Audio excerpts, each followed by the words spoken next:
Bonjour à tous, très heureuse de vous retrouver pour ce nouveau numéro d'Île-de-France Découverte. Au programme aujourd'hui, une abbaye, des fleurs par milliers et un incroyable musée. Bienvenue au domaine de Chaly, à 40 km de Paris. Tout le week-end, le site accueille les Journées de la Rose. Mon invité nous présentera ce lieu d'exception qui abrite 9 siècles d'histoire. À ne pas rater non plus le coup de cœur d'Enlargeur Paris qui nous emmènera du côté d'Aubervilliers. Et puis zoom sur le musée de la vie romantique dans le 9e arrondissement où une exposition met à l'honneur les héroïnes du romantisme.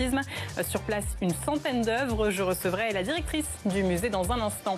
C'est parti pour Île-de-France Découverte.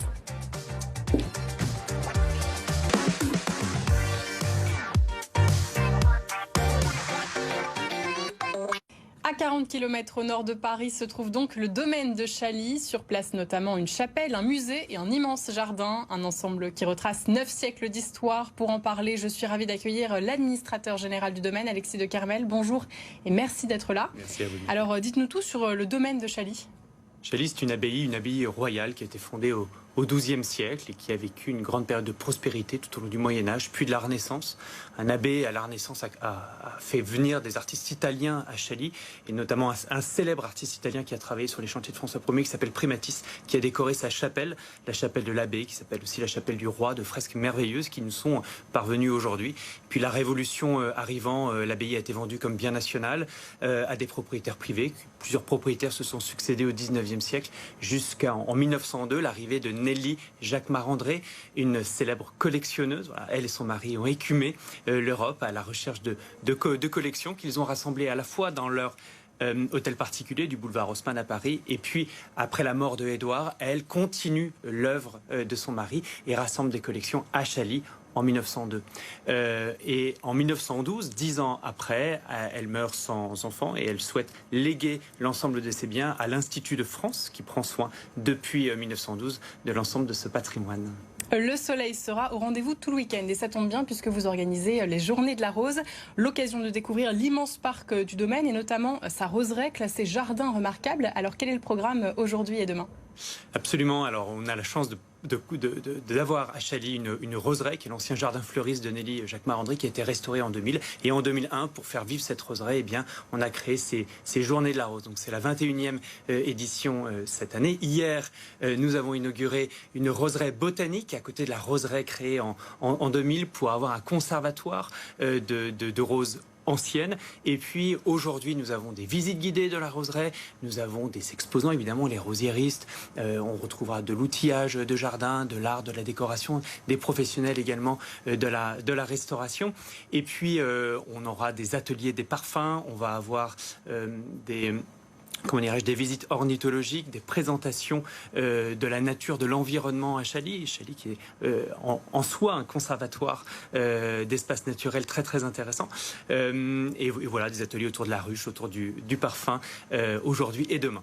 Alors dites-nous en plus sur ces ateliers de parfum. Vous les organisez toute l'année? Est-ce que c'est ouvert à tous et comment ça se déroule? Alors oui, ça fait 20 ans que nous organisons pendant la haute saison des ateliers des parfums. L'idée a germé évidemment juste après la création, le lancement de la roseraie et des Journées de la Rose, parce qu'il nous a semblé intéressant de montrer au public comment est-ce qu'on fabriquait le parfum, comment est-ce qu'on mêlait une note de tête, une note de cœur, une note de fond pour former un parfum. Donc des groupes se rassemblent, participent à cet atelier et puis repartent avec un parfum qu'ils ont conçu eux-mêmes. Voilà.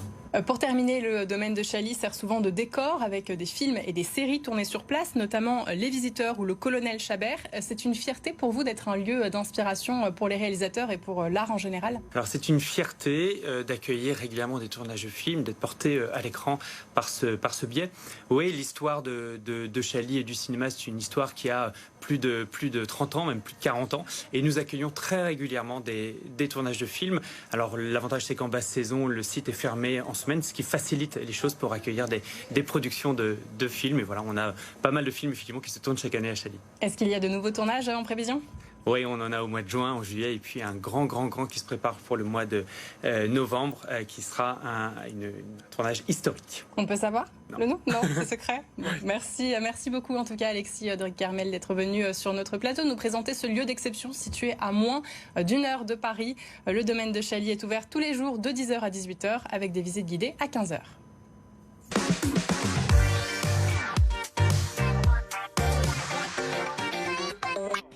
On passe au coup de cœur d'Enlargeur Paris, le média culture et nature du Grand Paris. Bonjour Renaud, que nous proposez-vous aujourd'hui ?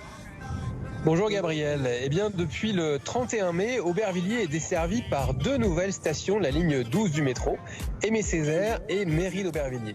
Alors, histoire de sortir du métro boulot dodo, la rédaction d'Enlargeur Paris vous propose une plongée dans la culture alternative à travers une sélection de 7 lieux vraiment étonnants, à l'image du Point Fort, installé dans l'ancien fort militaire d'Aubervilliers. Cette friche culturelle propose une programmation orientée musique de monde et qui accueillera les 13 et 14 juin le duo Amadou et Mariam. À visiter également la fondation Cherki, consacrée à l'art lumino-cinétique et qui se cache dans d'anciens laboratoires, mais aussi les Chambres, un lieu centré sur le monde du tatouage et qui abrite également des espaces d'exposition ainsi qu'un bar-restaurant qui cuisine maison et de saison. Et pour découvrir les autres incontournables alberti-villariens, rendez-vous sur enlargeurparis.fr, rubrique culture. Impossible de s'ennuyer donc à Aubervilliers. Merci beaucoup Renaud pour tous ces bons plans. J'entends que vous êtes enrhumé, alors soignez-vous bien. Allez, j'accueille maintenant ma prochaine invitée. Et on va parler de romantisme dans le 9e arrondissement. Au sein de l'hôtel Scheffer-Renan, ancienne demeure du peintre hollandais Harry Scheffer, se trouve le musée de la vie romantique. Pour nous présenter les lieux, sa directrice est avec nous. Bonjour Gaëlle Rio. Bonjour. Tout d'abord, c'est quoi le romantisme ? Alors le romantisme, c'est un mouvement culturel qui s'épanouit dans la littérature, dans la peinture, dans la musique, qui démarre à la fin du XVIIIe siècle et qui dure toute la première moitié du XIXe siècle. Et ce mouvement est mis à l'honneur au musée de la vie romantique. Quelle est l'histoire de ce lieu qui était l'ancienne habitation d'Harry Scheffer ? Et qui était Harry Scheffer ?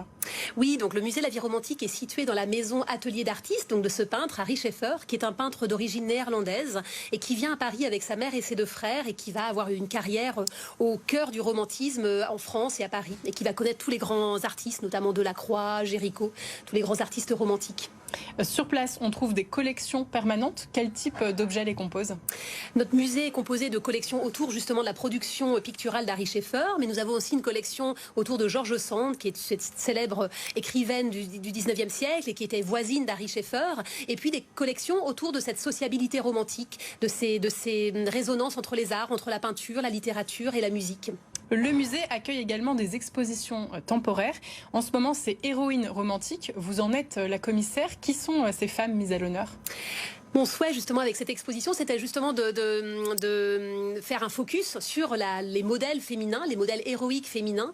Et donc on présente différentes héroïnes, de Sappho, une héroïne de l'Antiquité, jusqu'à Jeanne d'Arc, Marie Stuart, mais aussi des héroïnes de fiction, les héroïnes qui sont les héroïnes des grands romans, du théâtre shakespearien, mais aussi des romans du 19e siècle, donc comme Virginie, Atala, Esmeralda, et puis toutes les héroïnes shakespeariennes comme Juliette, Desdémone, Ophélie.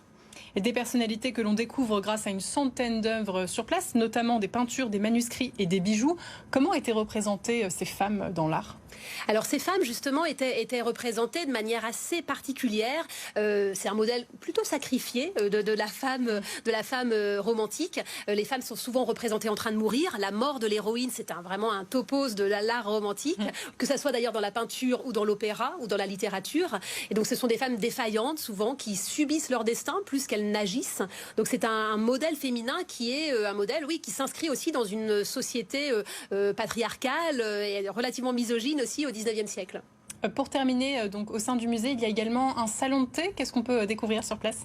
Oui, donc le visiteur peut conclure sa visite au salon de thé tenu par Rose Beckery et qui est un prolongement de cette expérience de visite très romantique où on peut y déguster des thés, des pâtisseries et y déjeuner le midi également. Eh bien, merci beaucoup Gaëlle Rio d'être venue sur notre plateau. L'exposition Héroïnes romantiques est à découvrir jusqu'au 4 septembre. Pour les infos pratiques, le musée est situé dans le 9e arrondissement et est ouvert du mardi au dimanche de 10h à 18h. Avant de clôturer cette émission, sachez que se déroule aujourd'hui la 5e édition de la Nuit du Handicap. 5 villes y participent dans la région: Paris, Colombes, Boulogne, Versailles et Nangis. Au programme des spectacles, des animations, des jeux ou encore du handisport.